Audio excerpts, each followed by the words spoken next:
Welcome to the Floor Academy podcast. I am your maybe lovable host, I hope lovable host, Kyle Hadeen, owner of Illustrious Hardwoods in sunny Mesa, Arizona.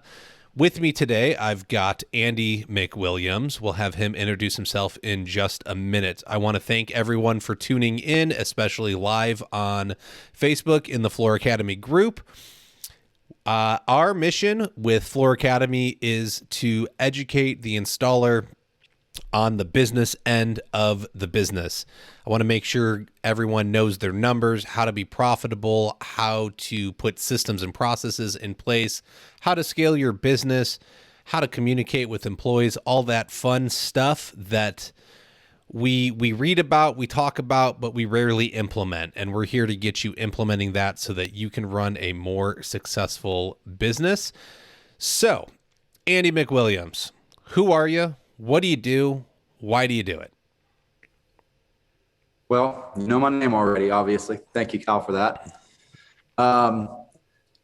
So I'm the technical manager for Novalis Innovative Flooring. We have a manufacturing facility in the U.S. that we recently opened, and I am located down here in Dalton. And I pretty much handle the claims and some of the technical aspects of the flooring, of the resilient flooring industry from our side. Well, I'm going to tell you what, buddy. Hold on. What is going on here? That's the right setting. I'm getting told that they're only getting one channel of audio, which they should not be. They didn't hear me. That's what I'm wondering. Walter, can you hear Andy when he was talking right now? Because he hadn't said anything yet. And the way this is set up is it's probably me on the left right now and Andy on the right.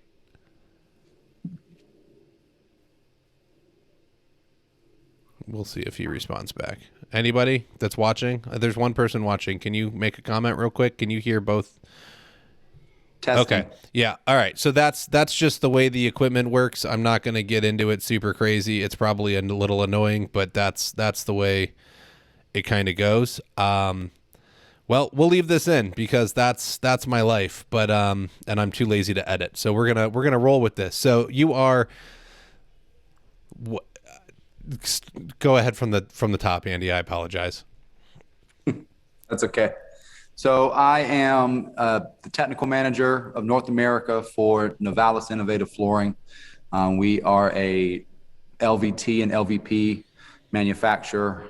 We manufacture glue down, loose lay, peel and stick, and rigid core flooring. We have a couple of manufacturing facilities, one located in China and also one in the U.S. that we recently opened in 2020. And I've been working with them since 2019. Before then, I was an installer. Primarily carpet, but also LVP, hardwood. You kind of did it all. But well, yeah, I over the years, I kind of touched a good number of surfaces, but primarily it was carpet and resilient. Okay. And the thing that led you into this technical position is that we've talked before, and you're a big dork, and you would read the instructions when your uncles had you out with them working, and then you'd point out to your uncles that, like, hey man, the bucket says you should do this, and they tell you to shut up. I was talking to Billy Graham the other day, and I was telling him when I got to South Carolina, we was on this big crew, and there was multiple installers. I'm talking, they came and went, and I'd learned something from one or two of them, and then I'd learned something not to do from another one.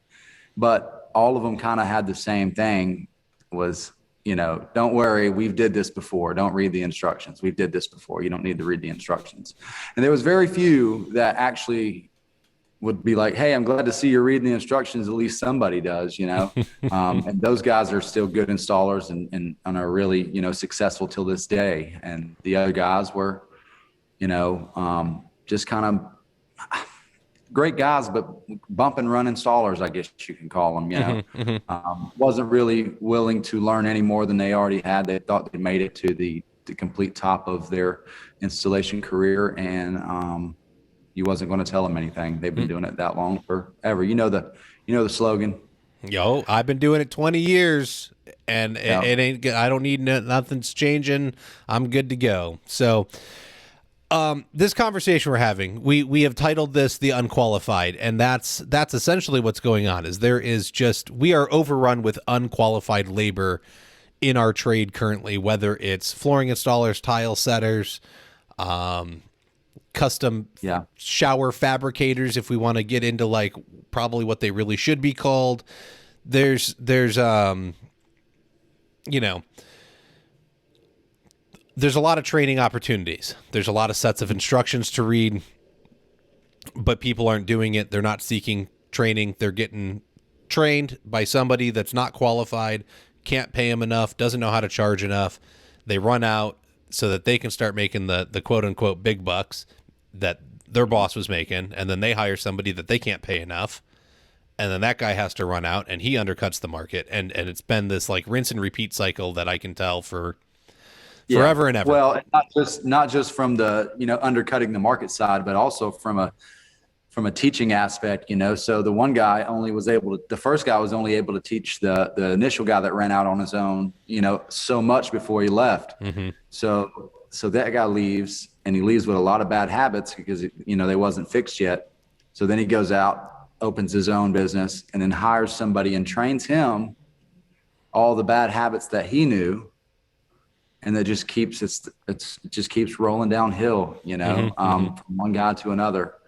And it's unfortunate. I mean, some of these guys out here, their fathers and their grandfathers taught them, and their great grandfathers. And you know how hard it is to look a guy in the eye and say, "Hey, your dad was wrong." He didn't do it right. He was probably a great guy, a great installer, probably worked his butt off every day and fed his family and did what he was supposed to do. But y'all was doing that wrong. Yeah.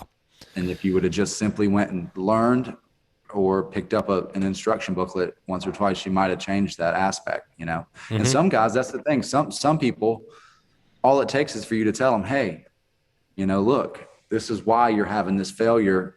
Don't do this." And immediately they're like, "Oh, okay, I get it." And then some, they just, some people just don't want to, I don't know if it's accepted or they just don't care, one of the two. But it's definitely an issue. I think there's a lot of pride involved. It's hard to swallow your pride when you think you're good, and then you have to admit that you're wrong. Sure. Essentially, this conversation came about from we're both in a group for inspectors, and it's funny that people come in and we can pick on any part of the industry, but lately it's really been the resilient category with the luxury vinyl plank, and everyone's trashing vinyl plank floors and just saying these are garbage. And I don't want to stay here forever. There's a bigger issue at hand, but this is where I really see a big problem right now of these floors suck. These floors suck. They won't handle anything. They won't last. I'm always having failures with them. Whatever it is that you want to name, everybody thinks these floors suck and that they should go away. So let's, as a guy that works for a international company, I think you can assure me that you spend more on R&D and have really smart scientists working for you, that these products are made to last. Sure. Yeah, I mean, and that goes for any product that's out there, not just our company, but, by the time you get it into your little town, it's already been launched, across the nation. It's successful. They're installing multiple jobs a day with it all over the world. Mm-hmm. And, you're having a problem with it. So maybe there is a defect sometimes. Hey, manufacturers aren't perfect. Defects happen. Things happen, but on the other side, we're not perfect either. So, we got to make sure that we're doing our part so we can stand behind the warranties and stuff as installers, not our part as a manufacturer, but as installers. You have to make sure you're doing your part to really, make that vinyl floor look good, I guess you could say. And following the instructions and taking the proper steps to prep the floor and things like that are major keys in these floors lasting for as long as they do. I mean, I've got floors that have vinyl plank floors, glue down and floating, that's probably been in for 15 years. No issues. I hate to say it like that. I've been doing it this long and never have any issues, because I will tell you this, I have had plenty of issues over the years, and I've learned from every one of them, you know? Yes. So I'm not sitting here telling you that I've never had a failure, because I have. I've chewed on some vinyl a few times, and it's not fun. It really isn't. And it really makes you think about it. You know, okay, that could have been the one that really put me under, and I would have not been able to financially recover from it. You know, so when we're making this product, like you say, we got plenty of R&D going into it. We're running tests on it. You know, my technical team, as far as we go, we're installing it. We're, you know, if it's glue down or loose lay or click or whatever, we're running all kinds of different tests on it. We're putting it through the ringer. We put it in vestibules where all the traffic comes in and out, and we do everything wrong to it to see how far it'll go, you know, before it fails, right? So we're not just out here making a floor that we know is going to fail and then writing some instructions in there and just selling it and making money on it, right? Yeah. And these floors are made to last. They do last. They're in, you know, hospitals and, you know, commercial buildings and multifamily housing and, you know, a lot of residential housing all over the world. I mean, we're in 7 countries. So, and we do a good bit of business. And, you know, if the flooring was trash, then it would be gone by now. I mean, it's building. It's set to be one of the largest markets in the next few years. So, I mean, it's really gaining some steam. And the thing is there's qualified installers installing it every day with no issues, you know? Correct. And I think that's really the point here, is that you've built a product that's made to last when it's done according to the standards that are issued within your documentation, right? Whether it's the installation instructions or the online technical document, whatever it is, right? And Right. that's what I see is I can go and I can start scrolling through local advertisements for flooring installers in Arizona. And well, we're dry. It's the desert. So there's no moisture in slabs. Then why do I have a project that I'm working on that's cupping? And then I have another project coming up where that floor cup too. And I'll tell you what, it's not necessarily from the rain that we get occasionally.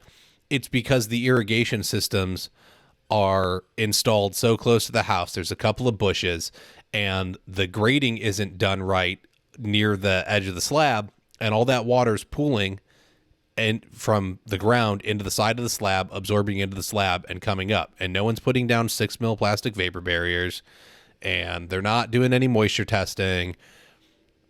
And then these floors are having water pool underneath them, and they start cupping, and it's a failure. And then I get called and I get to go and fix it, which is great because that's easy money to rip some stuff out and do some testing and then put down the right products to prevent it, make sure they switch out their grading, add some gutters, fix the irrigation.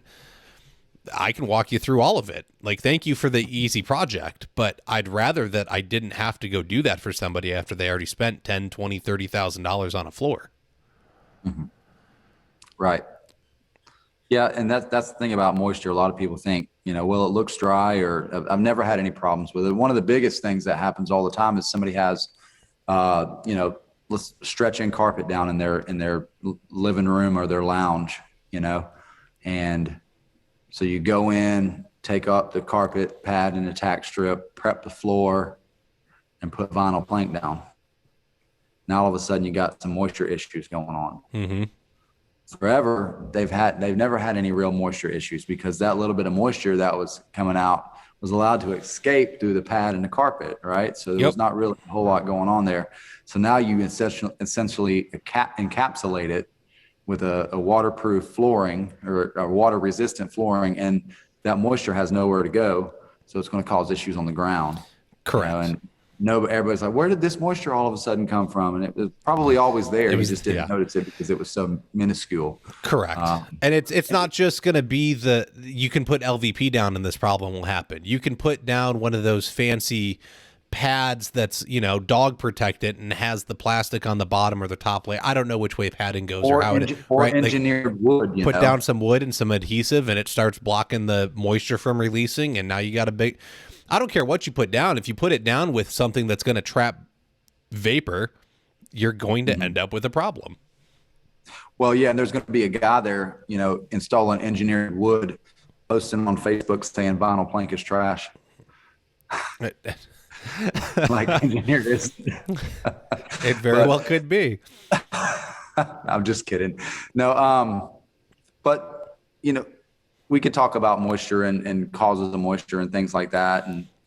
But there's all sorts of different issues when it comes to, failures and why things failed. Guys don't understand there's more to installing vinyl plank than clicking the planks together or sticking the planks down into the glue. Right. So I can literally train a kid to stick a plank together or to click a plank together. It's a pretty simple process, right? I mean, I trained about an 87-year-old woman over the phone, a DIY lady over the phone the other day, how to install a click plank. So it's not hard to do that.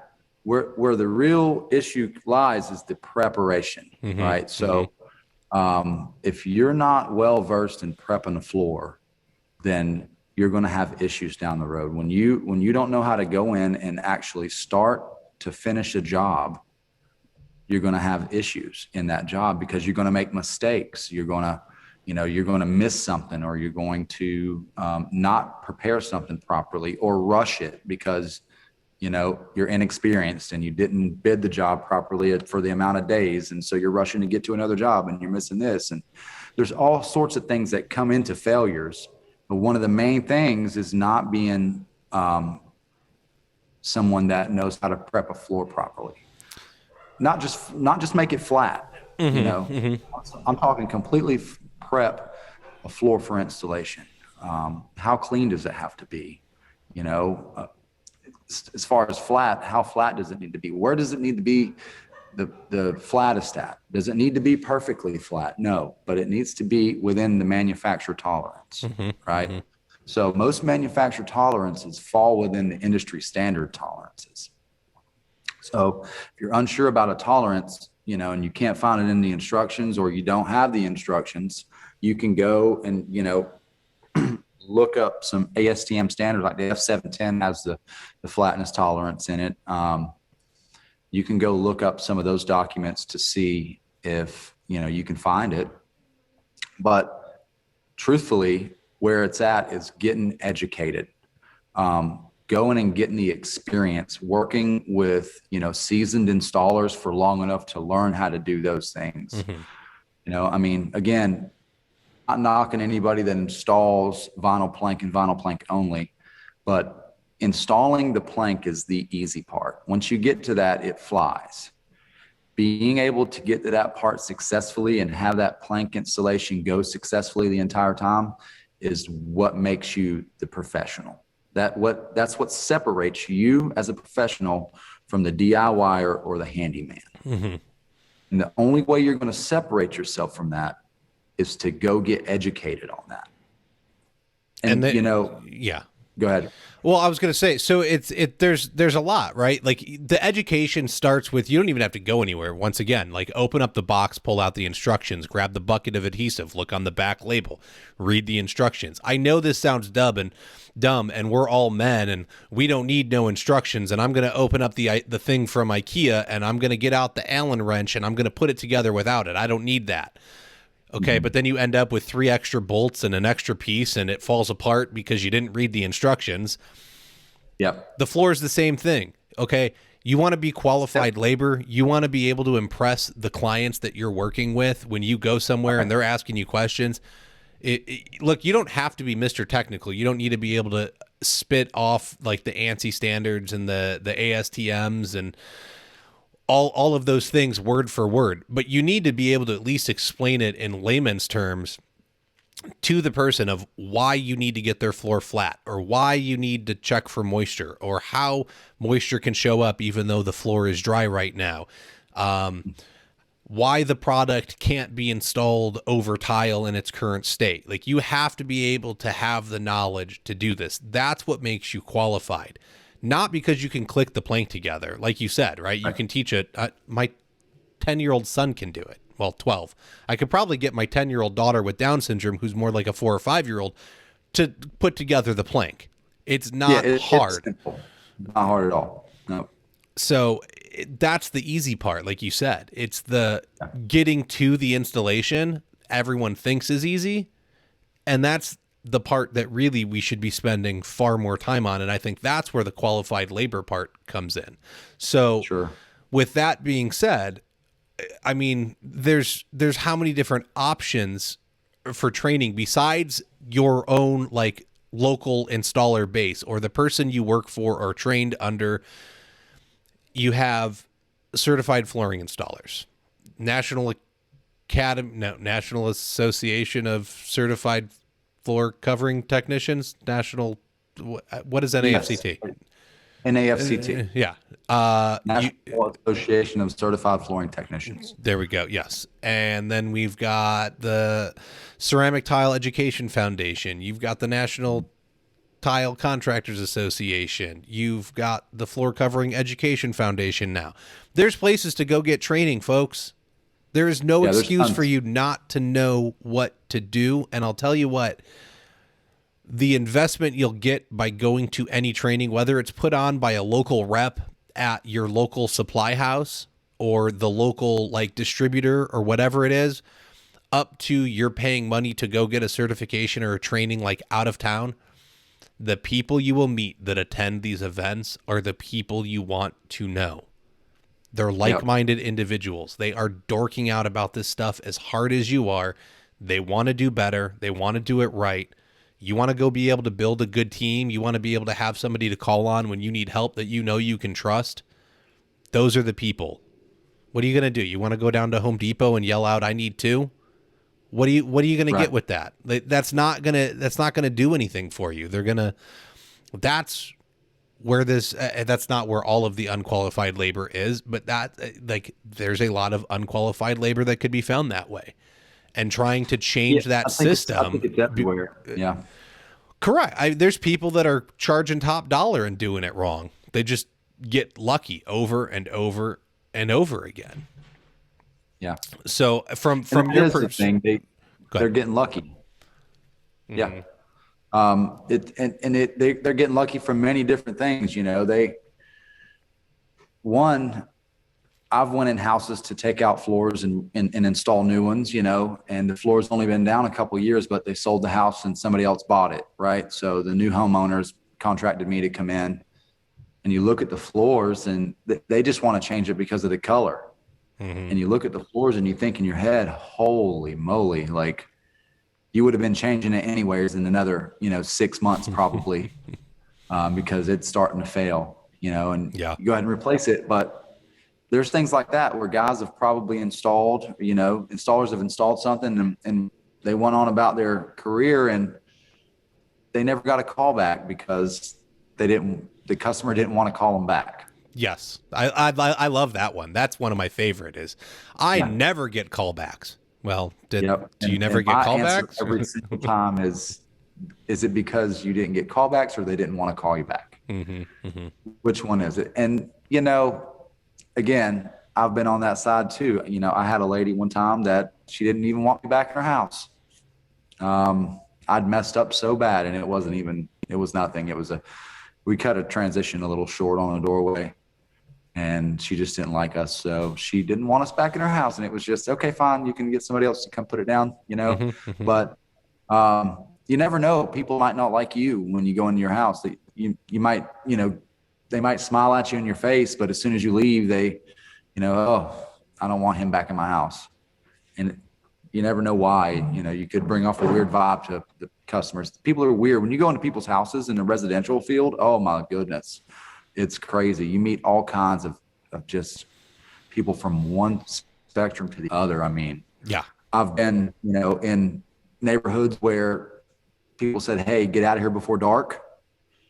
And I've been in neighborhoods where security came around and made you get out before dark, right? Because it was, a gated, nice community, right? So, and when you go into these customers' homes, you need to be educated and prepared and, ready to do your job properly. So going in there without that makes you look like you don't know what you're doing. First of all, if you go in there and you don't know how to start and you have you struggle getting started, and the homeowners there or the business owners there or whoever you're doing the job for, they're going to notice, they're going to take notice. And immediately they're going to stop believing in you and your abilities as soon as one thing goes wrong. So you have to be able to capitalize on that thing. So if something happens, you have to be able to have the experience to say, okay, I messed that up, but I can fix that, watch. And fix it on site. Either A, without them seeing, first of all, that's the biggest thing. You got to get it done without them seeing it. But if they do see it, you have to have the ability to say, don't worry, I know how to fix it. This is something. I want to say, I don't know that it's a big deal if they see you fixing it. I had a project where I had 200 square feet that needed to go down before it started going down this long hallway and into another room. And me and a buddy, we had gotten it started. We got that 200 square feet down. We started trying to get it to go down the little hallway and into the kitchen. And it wasn't going together anymore. So essentially what happened was we got it crooked, right? It started bowing as we were installing. And so we're running a string on it and we're checking it and we're like, man, this isn't right. And I call up the rep and I'm like, hey man, I'm having issues. Has anybody complained about something? And anything? And no, that's all good. I was like, all right, ripped it all up, started all over. Checked it after 3-4 rows, and the homeowner is seeing all this by now, right? They see me on the phone, they see me making phone calls to the rep and talking to people. They see me ripping up all my hard work. They see me checking it with the string and just all the little details that I'm doing. Never once did they question me, and they were like, "Hey, thanks for doing it right." So I think it depends on how you're going about it, right? Are you trying to hide something because you're making a mistake, or are you actually trying to do it right? And you're openly communicating with people looking for the answers and the knowledge to be able to do it. And I think when they see you, it's not that you're struggling, but you're at least smart enough to look for the correct answer. I think that builds trust because they know that you're at least looking to okay, this is how I'm going to knock it out the park. And then after that, it was straight and the install went super smooth. So it was stupid. I wasted 4 hours to take up 200 square feet and relay it. But hey, it looks good to this day, and they refer me a ton of people. Right. Yeah, that's awesome. Yeah. So, and there's another part that I would say it plays a huge role in being unqualified. And that's taking on jobs that you're not really qualified to do, other surfaces. Right. So, I know we mentioned at the first of the episode where I've installed, multiple surfaces over the years, whether it be, mainly carpet and resilient, but, hardwood, it was engineered and solid, enough of that to where I don't want to do it anymore. And ceramic tile, once again, enough of that where I just never really had a desire to move over into the ceramic tile side. I know enough about it to be able to do, a small kitchen or a bathroom or a tub surround or something for somebody. But, and I've did a couple showers over the years, alongside of another tile installer that was very good. But would I accept the tile job? If I was still installing right now, would I accept that? The reason I say that is because first of all, let's look at it from the customer standpoint. When somebody knows you do floors, they automatically assume you do all floors. Yep. Right. And a lot of crews do. They try to offer every type of installation, whether it be carpet, hardwood, vinyl, VCT, all that. Right. And that's all fine and dandy as long as you're qualified to do all of those, right? But, so again, the customer says, oh, he does floors. You do ceramic? No, I do carpet and vinyl. Oh, okay, so you don't do ceramic? You can't just do this ceramic job for me? Well, I've did, ceramic once or twice. Yeah, you know what? I'll do it. Now you get into this, kitchen and bathroom of ceramic and you're like, what did I do? You're 6 days in on a 3-day project.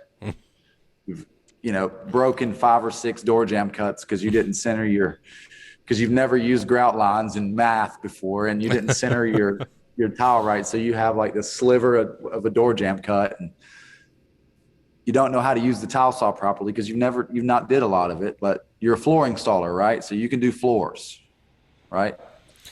Yeah. Not educated, yeah. Right? I'm with you.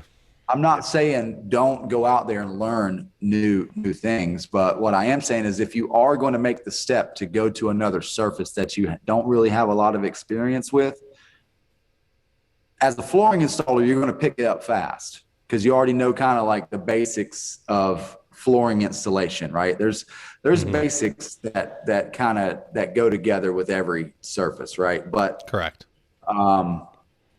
If you don't have a lot of experience with that surface and you're getting a lot of questions about doing it, hey, do you do tile? Do you do hardwood? Until you know enough, say no.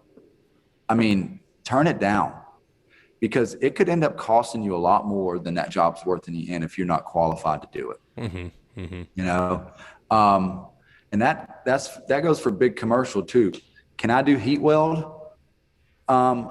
I wouldn't do a hospital full of heat weld. Would I do a kitchen or a big, a room this size right here? Maybe. But would I take on a 15 floor hospital in the middle of downtown Chicago of heat weld? Yeah. No, because I'm not experienced at that. Right.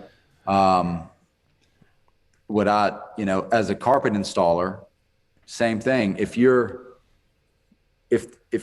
doing, you're starting out in your career, you're in your 20s and 30s and you're doing multifamily houses, installing carpet, right? So you're installing some really super low grade, we call it C grade carpet because you can hold it up to the sun and see right through it or bird skin. But a super cheap carpet, right? So you're putting that in multifamily homes and you're doing, 3 or 4 apartments a day. You're probably kicking everything because that's, it's really tough to pull a power stretcher out for $225 a yard. And the guys do it every day. Correct. Yes. Never going to change that, right? That is a market and that's where that market's going to stay at.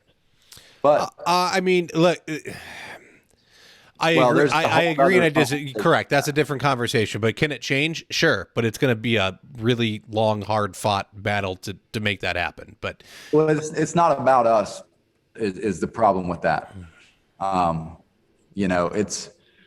You're talking about a builder versus a supplier issue, right? Yes. There's that too. How much can you squeeze out of the builder to pay the installer enough for them to give a crap? Yeah. On an apartment complex like that, they don't care because all the flooring is going to be changed in 6 months to a year anyways, right? Mostly, yes. So, it's not lasting very long. So if you're unhappy with working there and you're making that kind of money, you're not going to change those prices. Give up. Change you as an installer, right? Change who you are. Remarket yourself. Go get educated on a better version of flooring. And that's where I was getting at, right? So you're doing apartment carpet, right? And so you get a call from a guy that's on, let's just use Kiowa Island, where I lived at in Charleston, for example. And he's got a piece of Stanton flat weave that he wants put in a bedroom. And it's carpet, right? So you're a carpet installer. So, I do carpet. I can go do that. And you roll this piece of carpet out and you're like, what? I've never seen this before in my life. What do I do? So you say, well, it's carpet. So you just go in and he installs it just like he would any other piece of carpet. And now there's cotton head marks all over the top of the flat weave. And there's double cuts on the door jambs because he's using square corner blades on it. And there's all kinds of things that has went wrong on this job because yes, he was a carpet installer, but was he qualified to do that type of carpet? Right. Yeah. So I think with what goes with this is that a lot of this comes down to that scarcity mindset. And I think a lot of people that are in that unqualified labor pool will hold that scarcity mindset of, I'm going to have to take that job because it's the only way I'm making money next week. I have to take that tile. I have to go do that carpet installation. I have to do these things, even though I may not know how to do them to the best of my ability. But I can't let that get away from me because it's the only thing I've been offered and I need to put food on the table next week. Whereas when you have that abundancy mindset and you know that there's more work available, you're looking to partner with people. I don't know how to do carpet. Everyone knows that. But do I have people I can call that I could get trained on carpet tomorrow and I could go start working for them and like not really focus on my own installation business for a while? Or could I find a way to get a project that involves me doing some LVP or hardwood and there is some carpet in the house and I find the carpet guy and then say, hey, can I hang out for a couple days? Will you do it? Or the day will you do it and work with you? You can still manipulate your situation to get educated and learn something and get paid, as opposed to just having to drop everything and go and start all over. Like there's ways to do it. You just have to be motivated to do it. Sure. And you make sure you're finding the right people to teach you. Yep. Well, I think the most important thing is too, if you do have to take that job, if you are in that position to where that's what feeds your family, it's 2022. We have all the resources in the world to be able to find something on how to install it. I'm not a mechanic by no means. I've never claimed to be, but when something breaks on my car, before I go pay a high price at a dealership or at a garage, I'll YouTube it and see if it's something easy that I could fix, that I could take apart and put back together, 100%. And look, that's the same way with floors. You got guys like Ruben that do videos on YouTube. He's got, I hope I don't misquote, but 3 million views on some of his videos, or in the millions, I know for sure. He's got a lot. Yes. There's another cool little thing that I found just surfing over the years. You can find like videos on like Orcon tools and where Robert Varden's like demo and like old school tools. These videos are like 15 years old, but they're deep in YouTube. But they're installation videos. They're showing you how to seal a seam. They're showing you how to cut a row properly. And I'm sure there's things like that on hardwood and self-leveling and there's skim coating a floor. You can Google how to skim coat a vinyl floor and it will show you, it'll pull up, 5 or 6 videos. Now, again, is this like premium education that you're putting yourself through? No, it's not, but it's a lot better than you was when you started looking, right? Correct. I'm going to interrupt us for 1 second and then I'll jump in on that thought. Okay. Yep. The International Surface Event, the annual flooring, stone, and tile sourcing experience in Las Vegas, has a unique experience for the industry. Introducing the Surfaces Show Home, Caliboo Vineyard by Jennifer Farrell. Surfaces is working with celebrity design and TV host Jennifer Farrell to develop a 7,300 square foot show home in California. The home is under construction, but due to the technology from Visualizer Plus, the industry can experience the virtual room reveals each month. Then plan to view Caliboo Vineyard in person or virtually summer 2022 during the home tours. Visit www.caliboovineyard.com now to sign up and join the journey. So I think with what you're saying, right? Like, let's go check YouTube. Now, I've checked YouTube, but I'm going to go watch 5 to 10 different channels on the exact same process. And then I'm going to be like, that looks kind of sketchy. That looks pretty good. And that one is way different. And start kind of comparing notes on how all these guys are doing it, because Lord knows YouTube is full of just horrendous information. Well, and I think So I would definitely like, I'm all for it, man. You can get great info. With talking about like, look, I'm not a dryer repairman. My dryer broke and I was like, ah, crap, I got to buy a new one. And then in the morning I changed my mind because I started looking at the prices of dryers and I was like, well, my wife said just the drum stopped turning. It still turns on and everything. Like, let me Google this real quick. Maybe the belt broke. Was able to find the YouTube video, watched it. It's like a 10-minute repair. Search for the part for my dryer. Lowe's had it in stock. Ran over to Lowe's, bought it, put it in. Didn't have to spend $600 on a new dryer. I only wasted an hour of my time. It was great. My wife was mad because she was like, "Well, you had me look for a dryer and I don't get a new one now." I was like, "We didn't spend $600 either." So you can go and get the information. It's out there. There's reliable places to get it. Just make sure you're finding a reliable source. And there's plenty of great information. I think, kind of going back to the beginning, we're definitely talking about subfloor prep and how important that is. I think that's one of the biggest areas there's unqualified people. And despite the fact that I've done 100+ bag pours at this point, I know what I'm doing, but I still don't feel as confident as I could doing a large pour. And it's because I'm self-taught.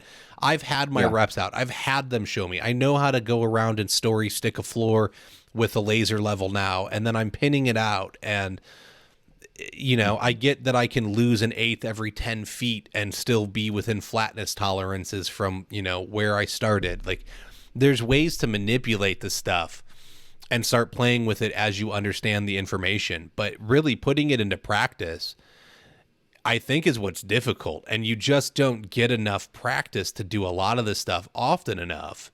And I haven't found a program, and correct me if I'm wrong, to where you can really go and work on certain aspects of floor prep where you can, like, you call up your self-leveling underlayment rep, so and they let you pour it into a 4x8 box of plywood and 2x4s. That's not fixing anything. Right? Yeah. So one of my local reps knows that if he has somebody that wants to learn something, and he can just tell them, like, hey, I'll call you when this guy has one. I call him up on just about every pour I have, and he's brought somebody out before, and that guy learned a ton. And look, I'm not perfect, I get that, but I'm at least able to give them real world experience in an environment where we're doing more than one or two bags. Because that's where I started. It's just kind of low over here. Like, let me get my screed out and I'll just kind of pull it along there and it fixes that area. And now it's, man, this whole slab's messed up. We're pouring 120 bags. I don't care what it costs. Here's the bill and let's go. So it is a learning experience, but that's where I'm more qualified now than I was. And I was unqualified to do it to begin with. I'm not going to lie. I know what I was, but it's, it's finding that information, yes, I was on YouTube. I was calling my reps and getting help from them and information and reaching out and actively trying to learn. It wasn't, I've been doing this 5 years. I know everything and I'm going to continue to do it the way I've been doing it for 5 years because it works, because it wasn't going to work. Right. Exactly. Yeah. And, when I say go on YouTube, I think I was a little broad with that statement. Go on YouTube and search, things that you're working with. If you're working with a bag of, Ardex, or that's the product you're going to use on that job to self-level it, go and see if they have anything, go and look at the flooring. Most flooring brands have videos and stuff on their websites where you can watch. There's a lot of good floor prep videos out there. There's tons of stuff. Not to mention, once you start figuring out, okay, I got to get myself educated in prep. Where can I go? There's so many. Most companies that make patching compounds and self-leveling products offer free classes. Free. All you have to do most of the time is get yourself there. Correct. That's amazing. that to me, first of all, I'm a cheapskate. So free, I mean, I'm there. How about the food? Is it free too? A lot of times, But yeah. a lot of times it is, I'm a big fan of Ardex, so I'll always keep them in my back pocket when I'm talking about self-leveling compounds and patching compounds. But they have a facility in Dallas, Georgia, where they will bring you in, you and whoever you bring, you register for it. They hold classes on like certain dates. They'll bring you in and they'll train you. Now here's the thing: you are pouring into a prefabbed pan that they've made, but it's big. It's like the one that we did, the few modules we did, they were like 10 by 15s or something. So you really get to do a pretty big pour when you're in there. So it's not like you're pouring into a 4x4 square and they're slapping a stamp on your back. You're certified. Get out of here. Yeah. You're really doing a good bit of work in those 3 days. I think it's been a while. So it was 2016, I think. It's a couple days, but they have 3 training facilities across the U.S. I know that Exactly. you can go to Utsen's facility in Denver. Lobovacal has one out on the East Coast. Look, the stuff is everywhere. Like it exists. If they're not just in your local area, and like I said, reach out to your rep. I bet you they can find you somebody's job site to go on and see. I'm always offering up job sites when I have them. Reach out to me. If you want to fly to Phoenix and I have a pour coming up, like just stay in contact with me and if you want to pay to fly out here, man, I'll make my wife real mad. You can stay on my couch and come do a pour with me. I don't care. Like I'd rather try and pass on some info that I have and let people see it. But it's for sure out there. If you're doing sand and finish stuff, I know the sand and finish companies will let you go in and you can do trainings with them and they'll show you how finishes work and how stains work. And like these companies, look, they do it because they want to sell you product. Don't get me wrong. They're going to wine and dine you and they're going to want you to buy their product. That's why they offer it. But they want you to go be able to use their products successfully, which is why they wine and dine you, so that you continue to buy more of their product and make them money, but you have an easy time getting the information to do it right. So it's foolish not to reach out and use your resources. Every box of flooring you open, well, almost every box of flooring. I know one brand that does not have an 800 number in it to call the technical rep, and that's really frustrating, but that's another story. But generally everything has a phone number on it when you open it up. The bucket has a phone number. The flooring has a phone number on it to call somebody. The help is out there. You just have to be willing to say, I need a little help. Yep. And there's nothing wrong with that. I literally sat on jobs for 30 or 45 minutes trying to find instructions online, just typing in everything I could, just to say, just to find out if, what the flatness tolerance was, or, can we go over this, or, what do I need to, I've literally just to see the instructions, just to see, and there's a lot of guys that just won't. And here's the other thing, there's times when, depending on the job, do you have to? Or do you just knock it out and go home? Right? Where do you draw that line at? Right? So are you in a rental house that that the roaches helped you carry the flooring in? And they help you carry the scraps out? Right? Or are you in a $10 million house? Now, some guys might say, oh, well, it doesn't matter. Do every house like it's your mother's, right? Well, I personally don't believe in that. And the reason being is because the people that, are paying you the money to come in their house and be professional and install are going to take care of that floor and live on it. The guy that is renting this house out has rented it out 4 times already this year. And you've replaced that same flooring, you're just going to go in and blast it out. And if, is it a new product? Well, you'll learn on this job, you know? So, and I'm not saying, pick and choose your jobs and do right on one and don't do right on another, but you kind of got it. That's another part of experience that you're going to get. Right. So kind of like the old song, you got to know when to hold them. You got to know when to fold them. Right. So you got to know really when you can cut those small little corners that, there's little corners here and there that won't make a huge difference in the success of the installation, but it's kind of more like just how professional did you want to be that day on that job. Right. So you're in a rental house, you're doing something where, it's not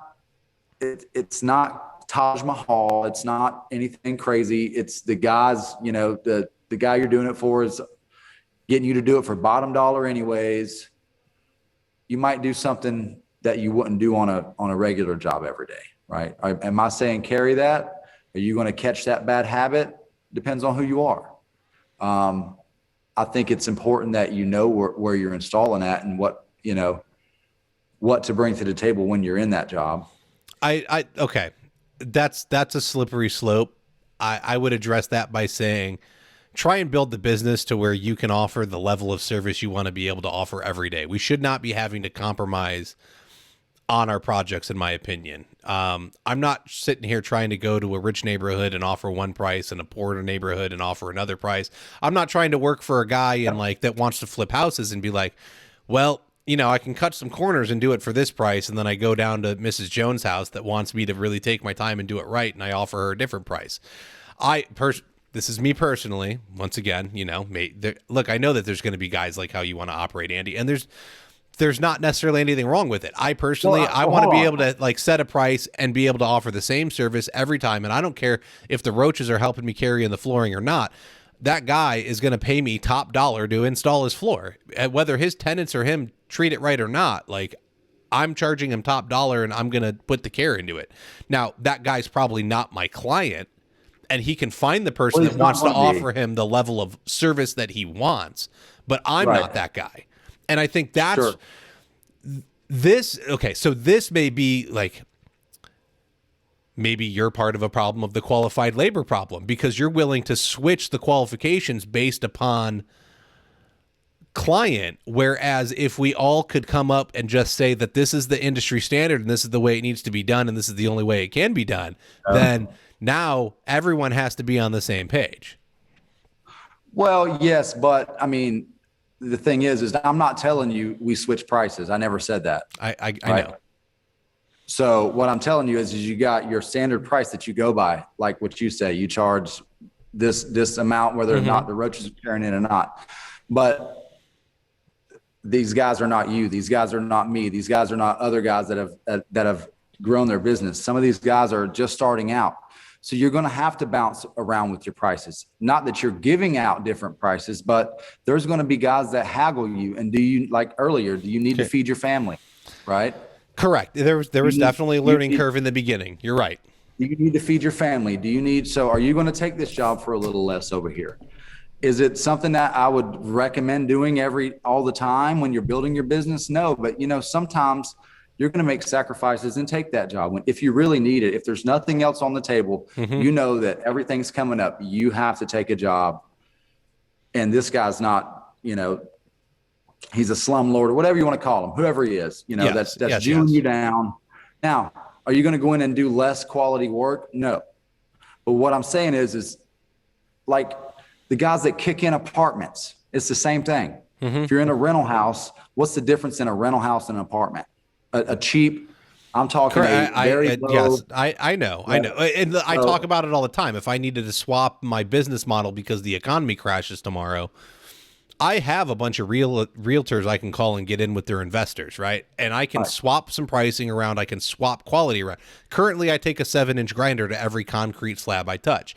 I don't like using a 4-inch scraper or an 8-inch stand-up scraper. I want to see where I've touched the floor and that it's clean, right? And then I'm going to vacuum the whole thing. I can immediately switch to, there's a big chunk over there. There's a big chunk over there. I can take a 4-inch scraper to it. I can get this broom out and I can sweep up real quick and move on. Like, the amount of time invested in grinding an entire floor versus just finding the spots that actually need to be scraped is a big time save. So I agree that there's a way to adjust the business model to fit a situation, and I could get through a project faster, lower my price, and still hit the same profitability. So yes, it can happen, but it's knowing how to bend the rules correctly. And I don't know that most people don't. No, they don't. They don't know the rules, so they can't bend them right. And that's why I said you can't take a guy that installs, or you can't take an installer. I keep saying guy, and I know there's multiple very talented women in this industry. Jen Zern's going to get you. She's going to get you. I'm telling you, she's going to knock me in the back of the head. No, so you can't take an installer that has been going in, and we're talking about carpet right now, but anything really, in any surface that's been blowing and going for 5 years, and bring him over into a high-end residential setting or a high-end commercial setting, right? They're not going to succeed because it's not the same. They gotta want to be there. You can't throw them into it. They have to want to be there. Yes. Having the ability to, having the experience to know, okay, so I used to do this, or I was over here on this apartment job, and we either kicked it in or we didn't use the right notch vinyl trowel. I mean, there's so many different little shortcuts in apartment installations that guys use on a daily basis that it gets them by. They get paid. There's nothing wrong with it. But will it work in another setting? No, right? So, but most of those guys know, and they do both facets. So they do that cheap, low end, installation work, and then they also get called, because it's a small town, to go do Susie Homemaker's house, which is, she's planning on that flooring lasting her for 25 years, right? Yeah. So they know how to switch and turn that off. Some of them don't. Some of them go over here and boot this place in, and go back over here and boot this place in with a knee kicker, and, burn all the seams on 17. There's no such thing as 17 on an iron. Crank it to 11. Settle down. Right. So, there's this balance between really, because there's all types of different installations. Like you said, pouring a self-leveler into a square box is not going to get you real world experience, right? Not generally. Hardly anything in the flooring industry is going to get you real world experience. You can go into a neighborhood that's a cookie cutter development, right? That's got every fourth house is the same, no matter what, right? Yes. When you open that front door, that all changes on every single one. It's the human factor. It's the human factor. You're absolutely Correct. right. Yep. Somebody wanted hardwood in their foyer and carpet throughout their downstairs, hardwood steps and carpet upstairs. The next guy, same exact house, wanted the exact opposite, right? So you're never, ever going to go into the same.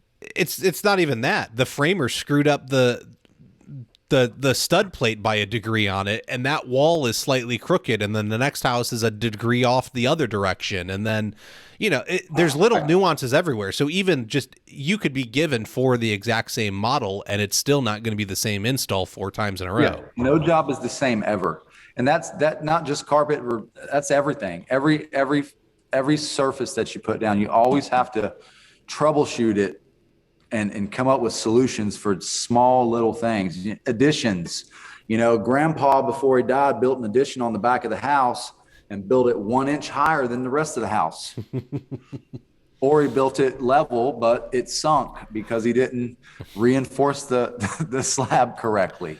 All of it. There's things that you have to, and now guess what? This homeowner's purchased vinyl plank flooring to go throughout the entire house.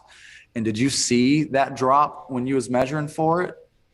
Because there was carpet down through the entire thing, and you didn't feel it. You should have, most likely, but it was hidden well. So you pull it up, and now you got this big gap, and now what do you do? Yeah.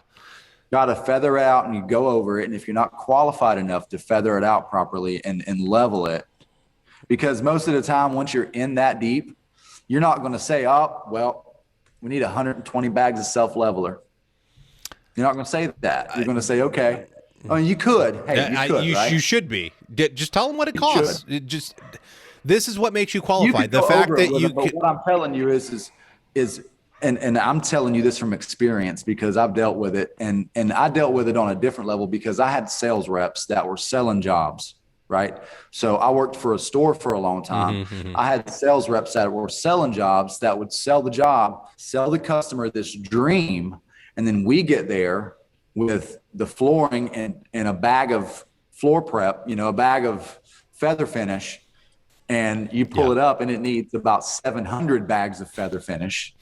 Or just back the truck up. Correct. Right? And this goes to, there's just as many unqualified salespeople as there are installers percentagely, probably. And so that comes down to, I've had the conversation. In fact, you can go listen to myself and Michelle Winters talk about it. We've done it twice. There's one from Surfaces and there's one we recorded just for the podcast. But installers that do what I do and sell all their own projects are a different kind of breed. And then working for a retailer, subcontracting your work is a lot different. But there needs to be a team effort between the installation crews that work for a retailer and the salespeople and the owners of that retail store. And so that the salesperson should be able to go out to a project and not just be able to measure and figure out that a room is 15 feet by 22 feet.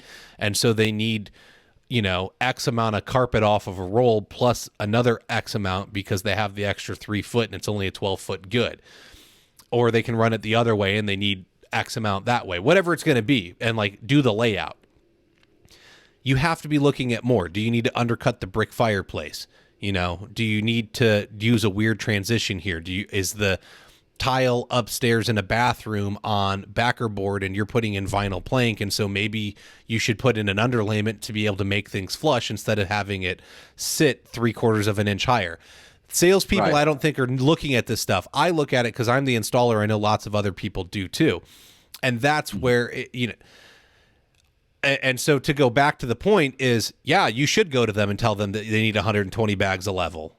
And I don't care. Right. You should have did that. You should have set that expectation, at the first of the measure, right? Yes, so, I can't see the subfloor, so you need to be prepared. Jobs, you can do that. When you're selling your own jobs, you can do that. When you're the installer and you've been sent out to the house to install the floor, and the salesmen have pretty much built the relationship with this customer from the beginning, and now all of a sudden you're the new guy in the picture, and you pull up the floor and you say, "Oh, this needs 120 bags of leveler."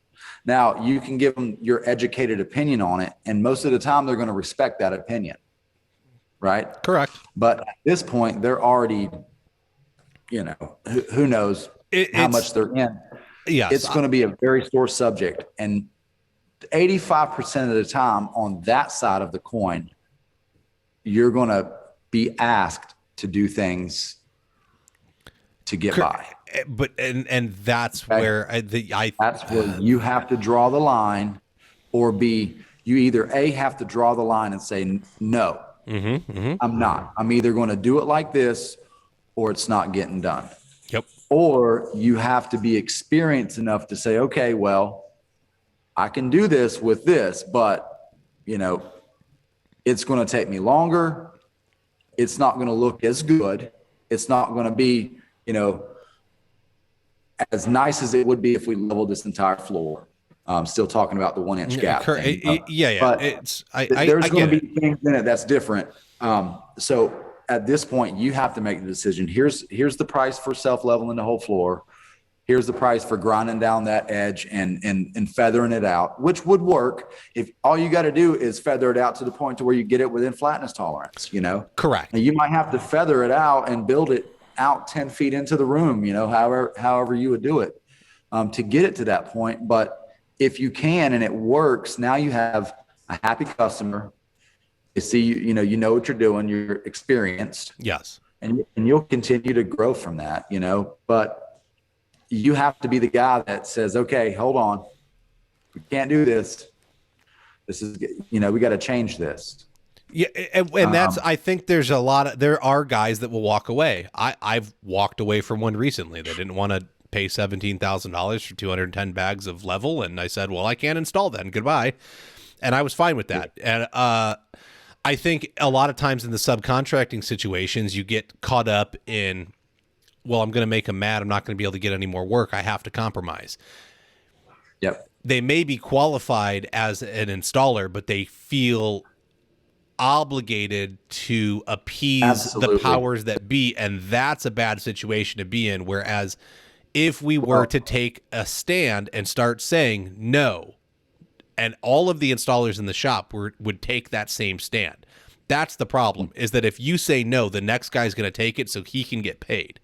Right. And that's what we need to fix. So we can go down that road a little bit. I want to bring up another point in that if I were to move to your area right now, I'd have no idea how to install in Georgia. Absolutely none. I am qualified to install in Arizona on slabs because that's where I've learned how to do it.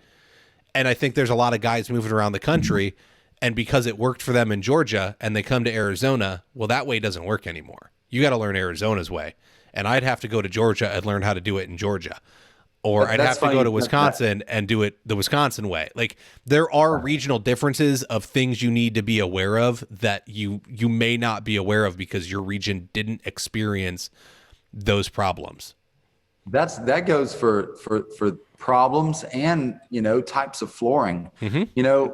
Just a couple years ago, I mean, it's kind of went away now, but I would say probably between, 17 and 18, I was still seeing posts, people saying, what is this? Anybody ever installed any of this? And I'm not going to say the real name, but it rhymes with Portec.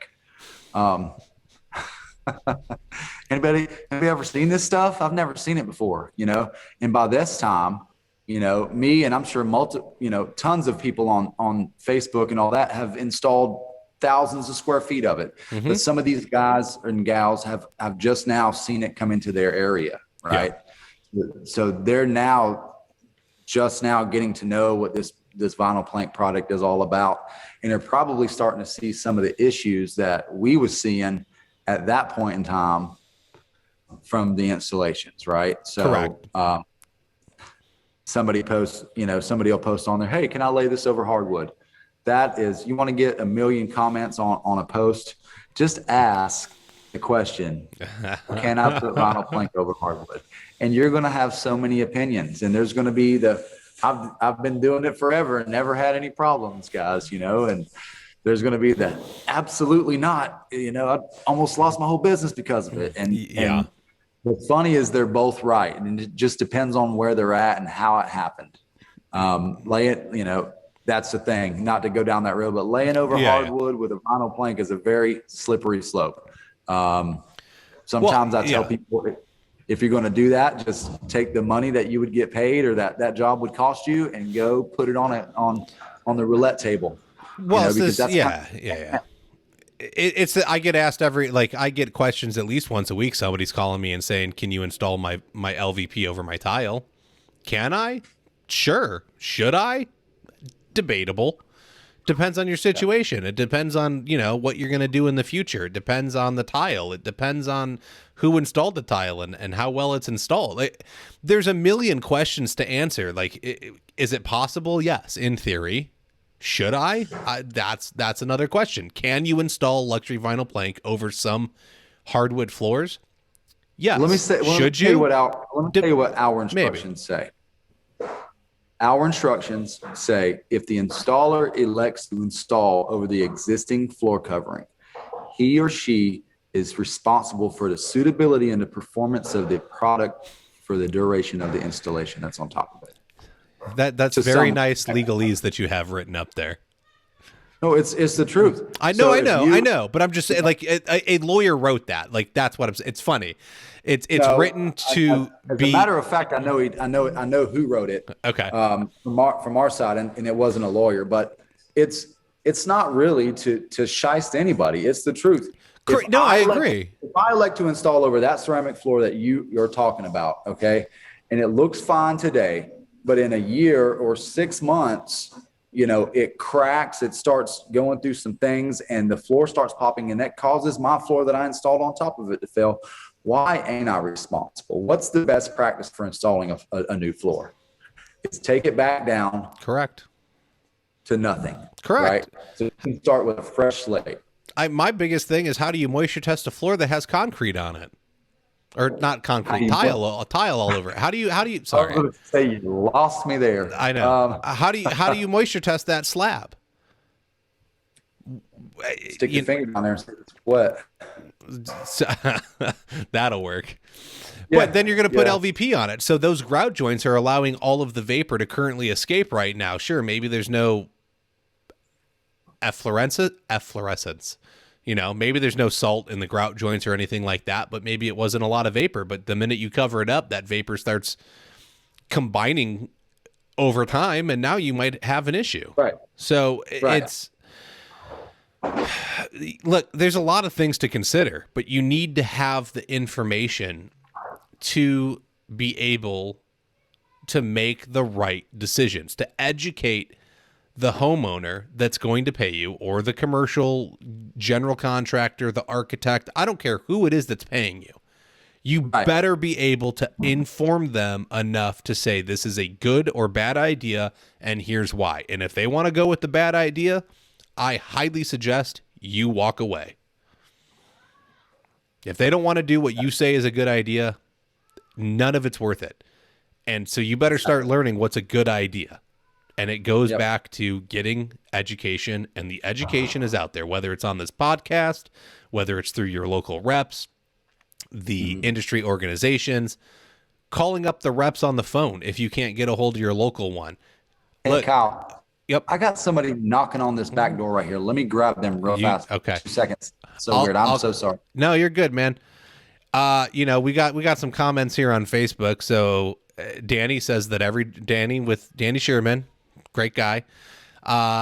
Every job is different. You are correct, and we should remove the old and start fresh. That's my preferred method. I don't like going over tile floors. One, because at some point somebody's going to be really mad when they buy that house. They have to pay to remove 2 floors, and then the casings are cut so high, so now they have to replace every door frame in the house and the casing because the new floor is going on the concrete. So the person that bought that house just got doubly screwed, and I'm not cool with that. I like to look out and think long term down the road. I don't like cutting the nosings off of steps when I do them. I like to build out the front. Why? Because somebody may want to go back over it with carpet one day, and I don't think a carpet guy should have to bust out a table saw and 2x4s and attach them to the front of a step so that there can be nosings again, so that it can have that waterfall edge. So it takes me a little bit more time to build out the front, but I still get the same result, and somebody down the road can only have to remove a couple of boards and do it. So I think part of being qualified is to sit there and respect the client's home, so the next person that will own it will have a proper home and be able to use it in the best way possible, to where they're not fixing issues because somebody else cut a corner. I don't know what you heard and what you didn't hear, but that's me rambling. Oh, cool. I'd ignore me too. I try to ignore me, but you keep threatening to punch me in the face. Oh, well, then I get banned from Facebook, so it's okay. It's funny. What was some comments you said? What was Danny was saying that Danny Sherman, our buddy, right? Every job's different. Remove the old, start fresh. And I got into why you may or may not want to install over tile. And I don't want to, because then you're cutting the baseboards and door frames really high. And the next homeowner that comes in is removing everything. And now what? Now they get an extra expense to replace every door frame and the casing in their house? Or with stairs, I was saying that, I like to build out the front of the riser and then add the riser in front instead of cutting off the nosing, because the next person that buys the house may want to put carpet back on. Doesn't that make the tread out of the code, though? No. It doesn't matter if you cut off the nose or you build it out. It adds, you either subtract 1.5 inches or you add 1.5 inches. It does. It's the same either way. The math works out, but it's essentially, I don't think that a carpet guy in the future should have to bust out a table saw with a 2x4 and start adding nosings back on. That's it. Not going to. Well, if they want a waterfall edge, he's going to, because he's going to have to. Because if you cut the nose off, there's no nose to make a waterfall edge with. You can only make a straight 90. So it's That's a waterfall, though. A upholstered nose is is one with a nose. Hey, once again, not a carpet guy. Okay, Just educating. Don't attack me. An upholstered edge. Okay, we'll get the upholstered edge, and that's when it has the nose on it. That could be different from region to region. It's so funny how different methods and names are used, from region to region. I never heard the name Hollywood steps until I seen it on Facebook. Well, and I call it skirting, and everyone else tells me it's the stringer, but the stringer's what the subtread sits on. So the skirting is what goes around the walls if you're from across the pond. Well, yes, and then if you're British, the skirting is the baseboards. So exactly. It's everyone's got terms. You're right, and this is, I think, part of being qualified is knowing regional terms so you can communicate with people properly. Correct. Here's one regional term that I'll tell you. If you use it in certain areas or with certain people, you get corrected every single time, and you're really just talking about the same thing they're talking about, but they don't like hearing it. That's luan. The Southeast uses, now it's underlayment grade plywood that we are installing. Yeah. But when you pull up, you got 75 yards of vinyl and 6-8 sheets of luan. It's been a while since I did luan and vinyl, but that's what you describe as your job.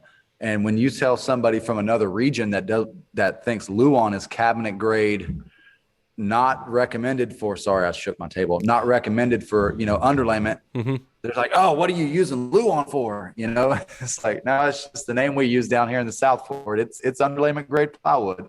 Everybody just calls it luan. That's what it's always been. And I've had to break myself of it being on the technical side because nobody calls it luan over here.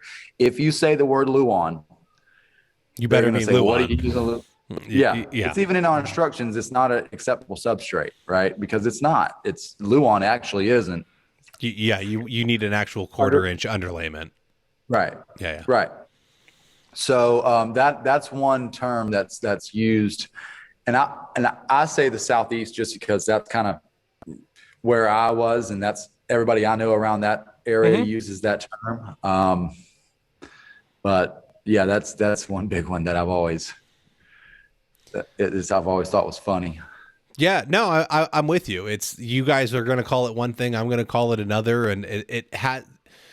Besides there's regional differences. There's regional differences in how to install things. There's regional differences in how we need to go about testing. And then even talking about being qualified, everyone, even if you're doing moisture testing, everyone thinks that means, it's good. No, it means it was good now. That's a snapshot in time. And that's what you need to understand is you're covering your butt that it says it was okay to do now. So you may moisture test some concrete and it says it's all good and you don't need to put down like a 6 mil plastic vapor barrier, but do it anyways because it was a snapshot in time. Who's to say the grading doesn't change or the, landscaping doesn't change and a line's going to be put in and the moisture level in that slab is going to change down the road. And so, or you put your 6 mil poly down over a non-porous concrete floor, right? So the vapor that does come up hits the poly and turns to liquid and stays on the floor because it doesn't seep back into the concrete. So making sure that your concrete is porous enough for the vapor to turn into liquid and soak back in is very important as well. There's small things like that you just gotta learn. Well, I mean, how many, you want to talk about prepping a slab, how many guys are literally pulling up carpet, removing any giant globs of paint or drywall texture and carpet adhesive, and then they mark out their line and they start troweling glue on it. Well, what about the sealant? But what about the sealant? Go pour some water on that and see if it pools, right? It's the example I always give homeowners because they think I'm crazy when I tell them I got to grind the concrete clean is I'll show them and I'll pour water on the concrete in their house and then I'll pull them outside and I pour water on their driveway and they're like, wait, how come it pooled inside? Because there's a sealant on it.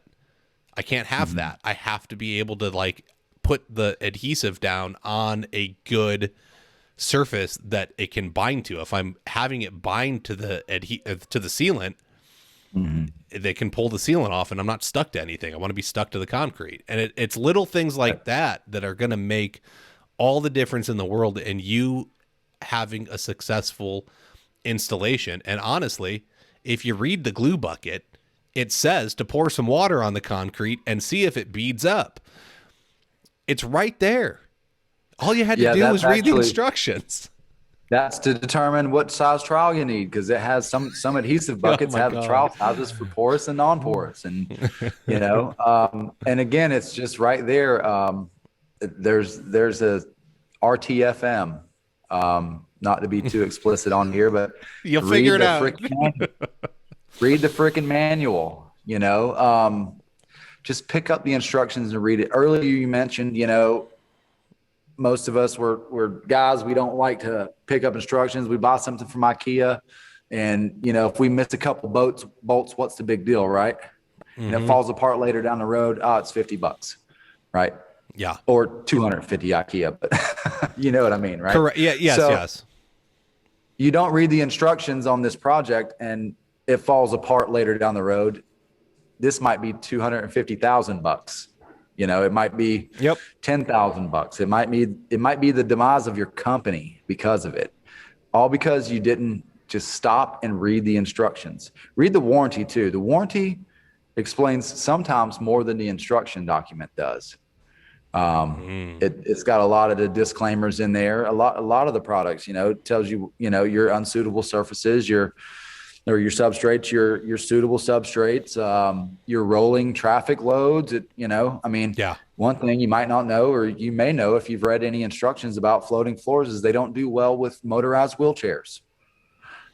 How many times do I get a call a month about got a house, the planks are separating, guy's handicapped in a motorized wheelchair? You just told me what's wrong. And it's clearly written in the instructions or in the warranty, what you can and what you can't do. Yeah. And that's with every product on the market. There is a warranty document, a technical data sheet, and a set of instructions for that product that's been made. Those instructions aren't written by lawyers. Okay. I'm telling you right now, those instructions from every manufacturer out there are written by technical guys that are ex-installers or have been in the flooring industry for a very long time, and they know what they're talking about. They've tested this stuff. These guys ain't just writing this so they can get, oh man, all he's got to do is be a 16th inch out of what I said in this manufacturer spec of flatness, and he's failing his job. That's not what we're out to do. Or what anybody's out to do. They're telling you to read these instructions and install it per these instructions so your installation will be successful and it will perform up to the expectations of the product, right? So they're selling this product that's got these performance capabilities, right? Yep. Well, these performance capabilities were tested in this scenario with the floor flatness, with, the temperature ranges, and all of that. So, and I could go on forever with that, but so that's why it's important to follow the instructions. It's not, yes, it's a CYA at the end of the day, cover your butt, right? Yep. Make sure that you've crossed all your T's and dotted all your I's, and hey, watch out. I know I said dotted my I, but I don't want you to punch me in the face. Calm down, buddy. Calm down. Did you hear that, Facebook? No. So these instructions are for the installer. When the inspector or the manufacturer rep gets on site, there's no better feeling than to stand there and say, followed everything. This is happening, right? Because then they're going to say, okay, it's going to be a head scratcher. They're going to have to go back to their team and this guy followed everything. What's going on with the product? Now we launch an investigation into it. Oh gosh, what is there a manufacturer defect? That starts making us ask questions. When you see a guy that actually follows everything, that's when you really start looking. If a guy comes on and I had a guy one time, hit me with the first he hit me with the classic. I've been doing this for 40 years, and I was installing laminate back in the 90s. And he referred to the product that I was, repping as laminate, first of all. Then I said, okay, well, what's the brand name on the product? Because we got a few different names that we have, on our products here. So I was just trying to see where he was at and what he was working with. Yeah. And his answer back to me was, hell, I don't know. So, okay. Judging by that, he probably didn't pick up the instructions. And sure enough, what he was doing was he was trying to install our locking mechanism like another locking mechanism, right? So, yeah. and we've had this conversation before. There's multiple locking mechanisms in floating floors. If you try to install one like the other, it's not going to work out for you, and vice versa. Yep. Right? Yep. There are definitely two different installation, or 3 or 4 or 5 different installation methods that you can use to install these. So, and I told him, when you're on these jobs, this new plank flooring, this is new stuff. They're changing locking mechanisms. This is not the same stuff that was in the 90s. The locking mechanisms aren't the same. Yeah. Look at what you're installing, pick it up, identify it, see if there's a video on it, see if there's instructions where it shows you how to engage the locking mechanism. You had one not too long ago where they told you had to basically tighten up the entire perimeter of the room with spacers, right? Yeah, well, that's because I didn't know how to install it according to them. So yeah, I had to they wanted me to put spacers on both ends of every row so that it would hold it tight as I went. And then I asked, when can I remove them? And they said, well, at the end of the installation. I was like, so I need like 1,000 spacers? Yes. And I said, okay, but what happens when I relieve all of the tension at the end of the install? Well, it should hold tight, but it's not holding tight now. So why I don't even want to talk about that job. We're not going to go there. No, and that's fine. I brought that up because that's a perfect example of, they want you to install it a certain way. They've tested it this way, or this was, I don't know. This sounds like it was something shooting from the hip here. That was like a recommendation to me because I was apparently having issues. It was her shooting from the hip. You called a real tech guy, I'd have solved the problem for you. I did call a real tech guy, and he did solve the problem for me. And I don't deal with that company anymore because that's essentially what my fabulous friend Andy McWilliams told me to do. Okay. Once again, we won't talk about that job. You can find me. You can find me complaining about that over on Flooring Installers of America. I can't round that name because it's too easy. But I think there's one last thing to touch on here, and we're starting to run a little long, which I'm okay with. But I want to try and get through this. So we get to talking about the instructions are telling you what to do, and it's telling you that you have to be within certain flatness tolerances, and you have to have your joints separated a certain amount, right? So the floor has a problem down the road, and everything is good except maybe the guy missed his 8-inch joint separation in one spot, and the inspector says that's why it failed. So one, that's nonsense because one joint isn't going to make a floor fail. Most likely. It could, maybe, but probably not. So my recommendation, and I want to hear yours from your side of the business, is that if I had an inspector come out and fail me for something silly like that, I would hire my own independent inspector to come out and inspect it and hope that they didn't ding me for the exact same thing and that they would look for a better underlying cause of what was causing the failure. We're human. We all make mistakes. I might miss a 1/4 inch along 3 feet of a wall. I might have a 6-inch joint separation in one area of the floor somewhere. I might start or end a row with a 3-inch piece somewhere instead of the recommended 10. Like whatever it's going to be, like those little things will not fail a floor outright. Now, granted, if every row is done that way, sure. But if I have 1 or 2 in 1,000 feet, 2,000 feet, you can't tell me that's what's making the floor fail. That's nonsense. No, it's and it's not. I mean, those measurements are kind of like Tread lightly. This is your job, so tread lightly. Sure. That's why I'm pausing. So, no, that's not going to make it fail by itself. Okay. Let's just say that if you did, I'm in a room right now, it's probably 4,000 square feet, this room that I'm in.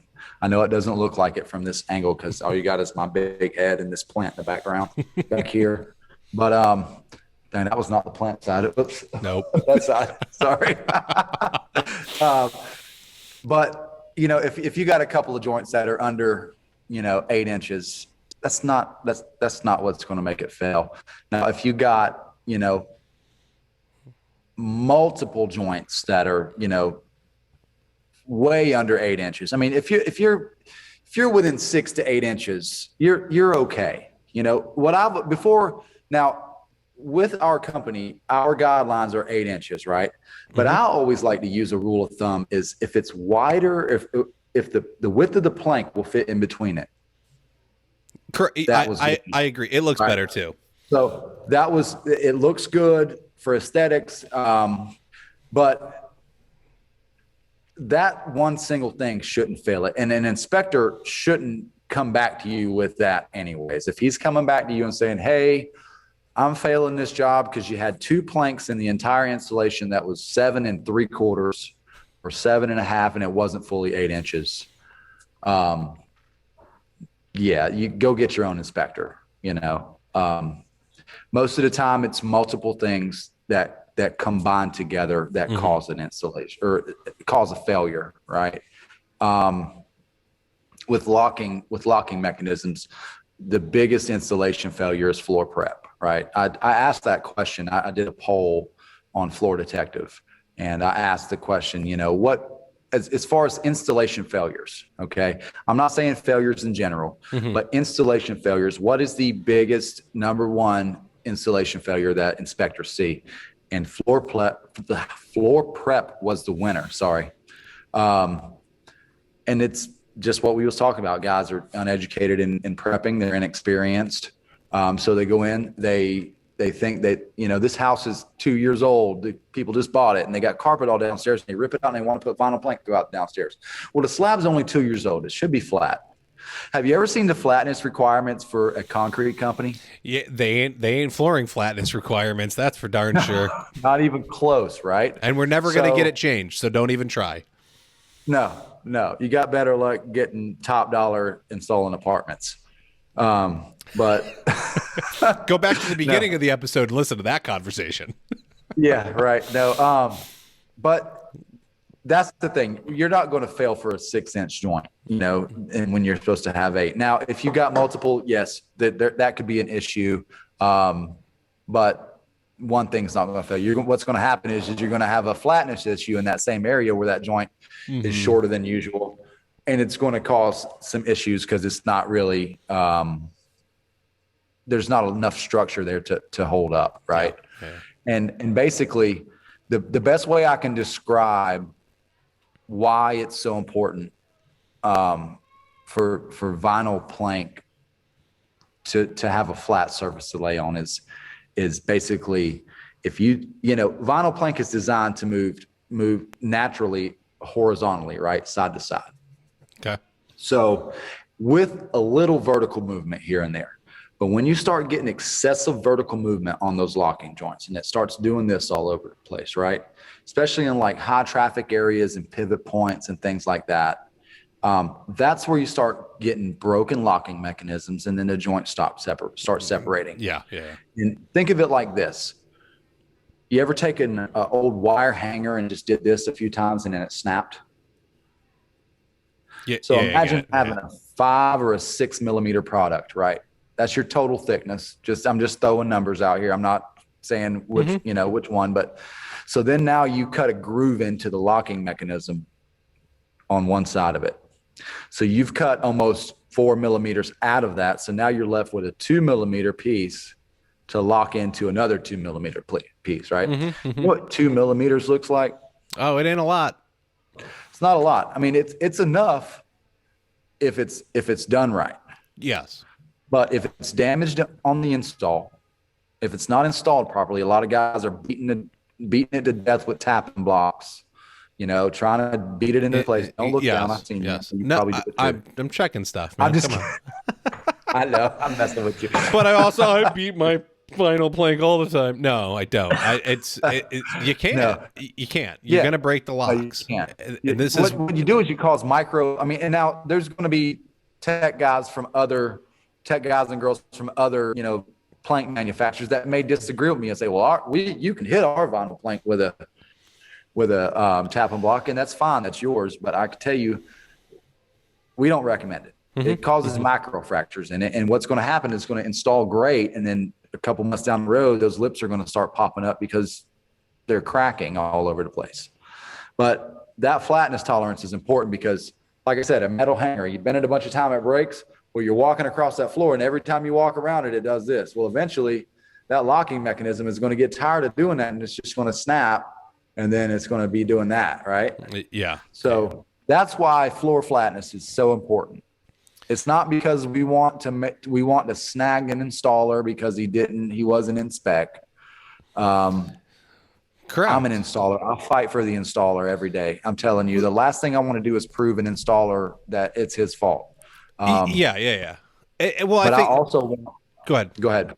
Well, I was going to say that the whole point of this is that if you want to be able to consider yourself qualified labor, read the instructions and follow them. They're not there to hurt you. They are there to help you. And that's what you already said. Right. The installation instructions are being written by former installers and tech guys that have been doing this forever, working in conjunction with the people designing the products so that they can put out something that's going to succeed. None of these manufacturers want to put out a product that's crud. Well, at least they shouldn't be, right? Like, they want to put out a product that, when used correctly, can be successful because they want happy end users so that they can sell more. I have products that I prefer to use because I feel they help make me more successful. When I'm successful, my client's successful because they then have a happy household. So now we have lots of happy people.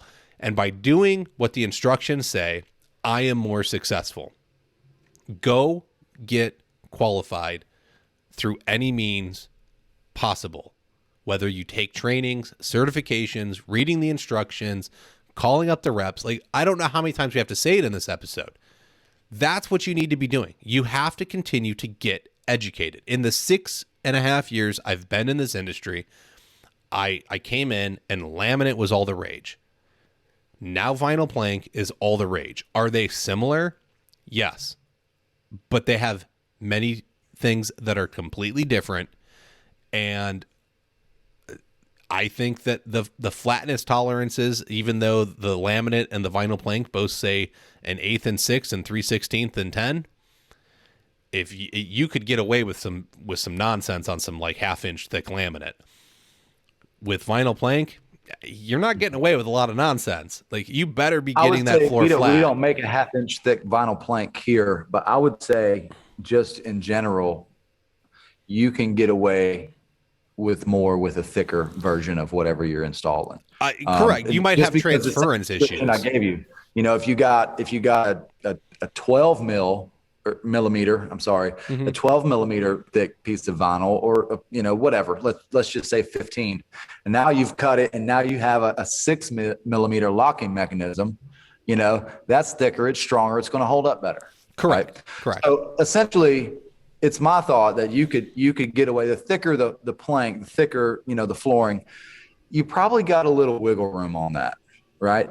But I wouldn't chance it, number one, especially in like a high traffic area or anything like that. I would definitely try to get that to the point of manufacturer tolerance. That's for sure. We're long now. We're just going to keep going long. So here's a comment. And I disagree with it because I've been successful. But someone says, stop making SPC under 8 millimeter. Why? The cost of it's ridiculous, and it doesn't make sense. But to your once this is what they made sheet vinyl for 50 years that was less than an 1/8 inch thick, and it was very successful. again, it's experience, prep the floor properly. And that's what I think it comes down to is you can put down, I didn't like doing it, so I didn't put down this 3mm with a 1mm pad product, but I have a successful install of it. But you walk on it and you can feel it squish everywhere, even when the floor is flat, just because it just feels cheap under your feet. It's funny what a millimeter does when you go from a 3mm product to a 4mm product up to like a 5mm product. Like that 1mm really does start making a difference, but I don't think that it needs to be that thick. I think that you can install a 4mm SPC flawlessly every day of the week. However, you're going to have to go charge somebody a bunch of money to make their floor flat. And if they don't want to pay it, that might not be the product for them. They can reselect, right, and we can get you a laminate. We can get you a hardwood. We can get you something that might hold up better in that situation. Yeah, exactly. Exactly. Yeah. So that would be an 8mm SPC would be nice. I will say that's a pretty thick product, but the fact of the matter is once again, going back to what we were saying before, these manufacturers are successfully manufacturing and selling and producing their 4s and their 5s and their 6s, right? So why change that when it's so successful that there's installation companies that love it. They'll install it all day long, when you have a small amount of people that are just, they want it to change to their benefit, right? So they have to do less to finish the product, right? Mm-hmm. When they don't realize you could actually be making more money by doing that other stuff and putting on and building your business more and gaining profit from that as well, from the prep side of it, not just from the installation side of it. Some people think of it as a time constraint to them, like, oh, it's going to take me more time to do this job, so I'm not going to have enough time to do another job. When essentially that time that you took on the prep should pay for that other job that you're missing out. This goes back to knowing your numbers, right? Like if your business needs you to make $1,000 a day, I don't care if you're doing prep, install, finish work, whatever you're doing, you're making $1,000 a day. That's knowing your numbers and running a business, not owning a job. So you got to start taking what you do seriously. Part of taking what you do seriously is doing continuing education.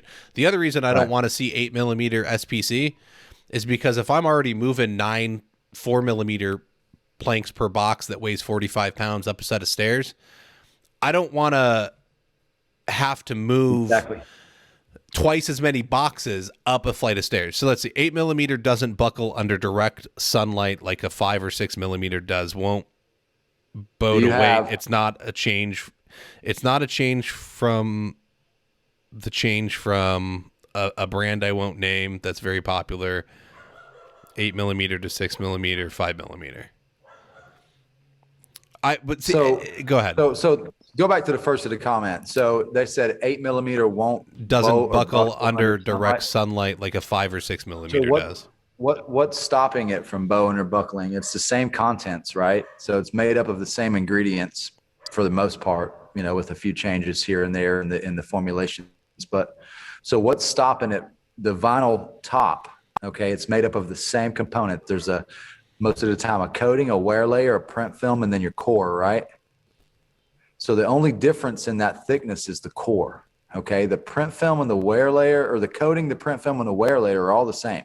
Okay, so they're going to take direct sunlight just like the 4mm would, right? So, and no offense to whoever wrote that, but that doesn't make a whole lot of sense to me. Because I still think there's some issues that can come from direct sunlight to the top of the plank, regardless if it's 8mm or 4mm. Don't get me wrong. I think that it would probably be a more durable product. It's thicker. It's it's more dense, of course, absolutely. In flooring, the more solid and the more thicker you are, the better you are, right? In terms of products, right? Correct. But again, the the biggest problem with that is who can afford an 8 millimeter product on a daily basis? Could you sell 8 millimeters for the price that you're selling? And I'm not into the pricing game, so just let me be clear about that. I don't know a whole lot about what's going on in terms of what retail is these days, but for what you're selling, your flooring right now, your 4s and your 5s and your 6s that you sell right now, do you think you could get by selling 8 millimeter if you did the math and the price increase was, a certain amount? It would almost stop you from selling it, wouldn't it? Well, the price would double. You're using double the product, and or at least close. So yes, right. You could cause problems there. I also think that having read a bunch of sets of instructions, direct sunlight is an issue. It is mentioned in instructions, and it says that you may want to put up some drapes or something to help block the amount of sunlight coming in, so it doesn't warm it up. Now, granted, SPCs are generally good from 0 degrees to 120. I have plenty here in Phoenix that are getting direct sunlight with western exposures in Phoenix, right? A south and a western exposure in Phoenix is the worst thing in the world. But I don't have clients calling me, so I don't know if it's the cooler climates in other parts of the area. And this goes back to knowing different regions. Different regions behave differently. And so I haven't experienced that problem. That's not to say that this gentleman has not. So something's going on that's causing it to do more. But this is where I would get on the phone with someone like you and start talking through it. Why am I experiencing this problem so much in my area? So that I can learn how to fix it. Because I don't think it's necessarily a product issue. It could be how it's installed. It could be how the homeowner is treating it because they're not doing what they need to do on their end to properly care for it. There's a lot of other questions to be answered that aren't necessarily in this post. And so while I would love to dig more and more into it, what I'll say is that I know that Andy is always available. You can easily reach out to him. He's tagged in this video on Facebook. You can easily find him on Facebook.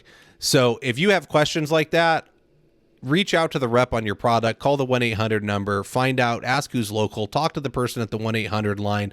If the level 1 tech can't help you, you can easily ask to be transferred up to the next level of guy that's probably an ex-installer or has been doing technical stuff forever and ever and is a little bit more informed than the person with the script in front of them.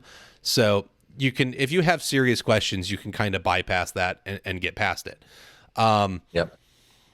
There's tons of guys. I mean, if you're a part of any social media platform, most social media platforms, you can get that information. I mean, all you got to do is ask. We see the questions all the time. It's any rep for this company or rep for that company out there. And just ask the question. Don't be afraid to ask on, Flooring Installers of America.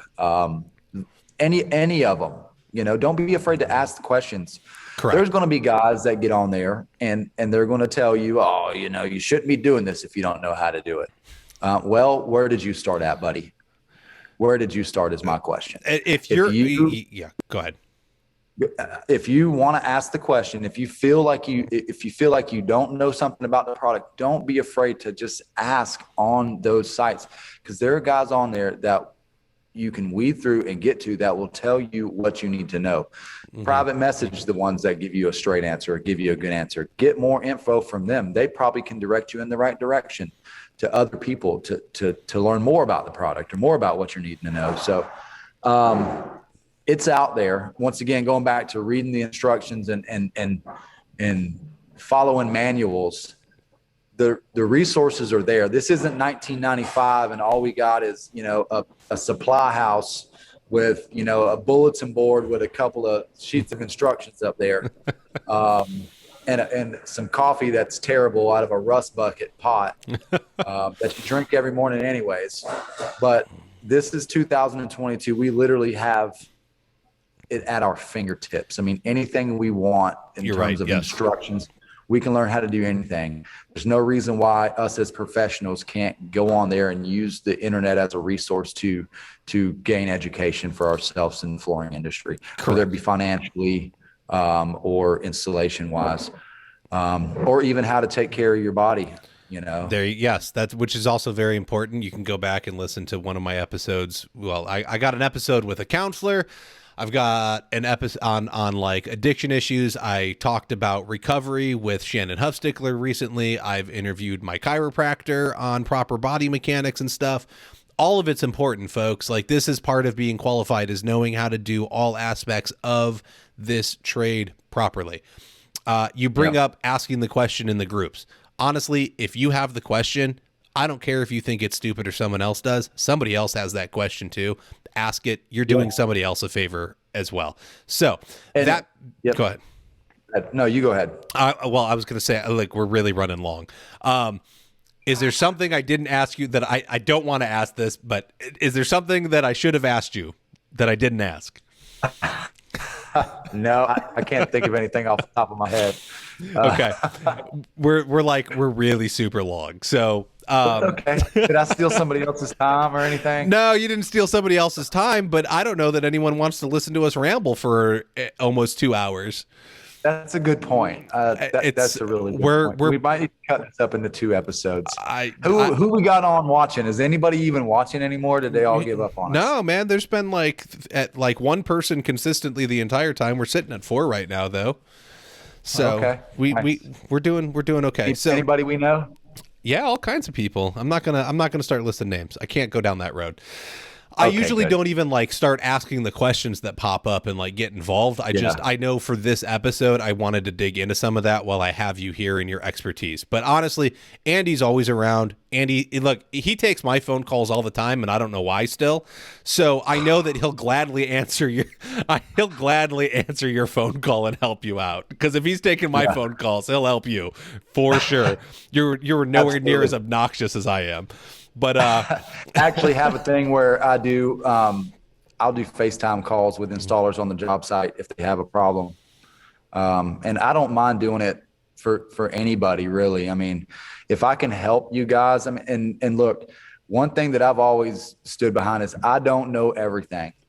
I will never act like I know everything.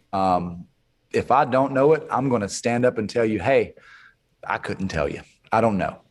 I can probably point you in the right direction, but I don't know how to tell you that. So, but yeah, more than happy to answer any questions that you throw at me. And seriously, get on those sites. If you got questions about something, get on those pages and ask away. Tag some of the people that you see posting regularly. Tag Kyle, tag Floors by Southern Boys. That's his name on there. Tag those guys. Tag Cam Ballin, Billy Graham. These guys, again, we are all humans. We are all professionals in the flooring industry. None of us are the know-alls, okay? But we know somebody that knows somebody that knows somebody that knew something about it. That's exactly it. You got to have a network. And that the network's going to help you. You're not alone. You're not alone. All right. So, thank you so much for your time. Thank you for coming on, sharing your expertise on this subject. I think it's very important that, this is it, right?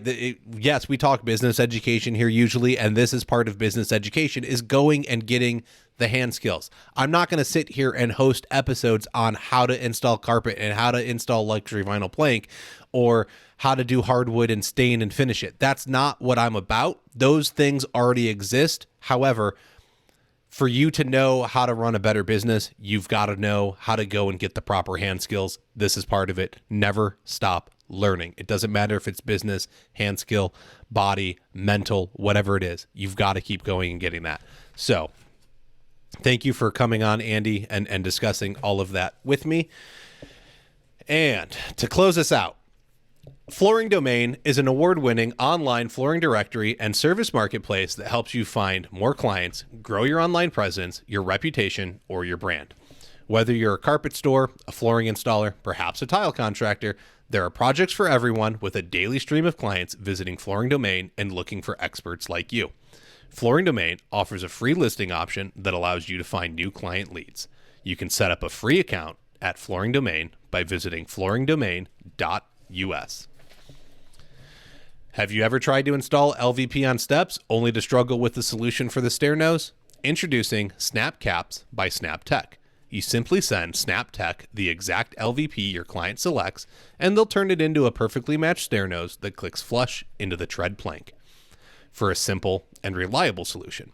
Visit www.snaptech.biz to learn more or order.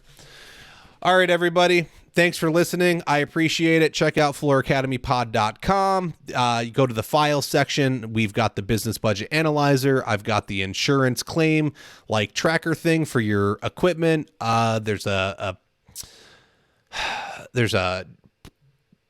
I can't think of what it's called. The job cost analyzer now, so you can figure out your profitability per job. You can help support the show through patreon.com/Floor Academy. Sign up. $5 a month goes a long way to helping me continue to produce the content.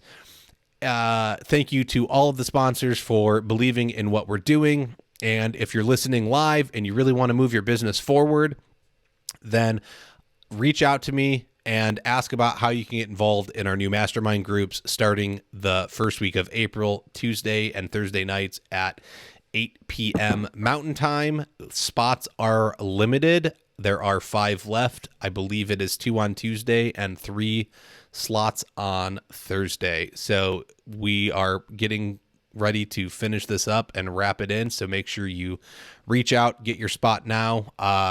The groups have been absolutely awesome. There's reviews in the Floor Academy, or testimonials about it in the Floor Academy group. Go check them out. All right, everybody. Thanks for listening. I very much appreciate it, and we will catch you on the next one.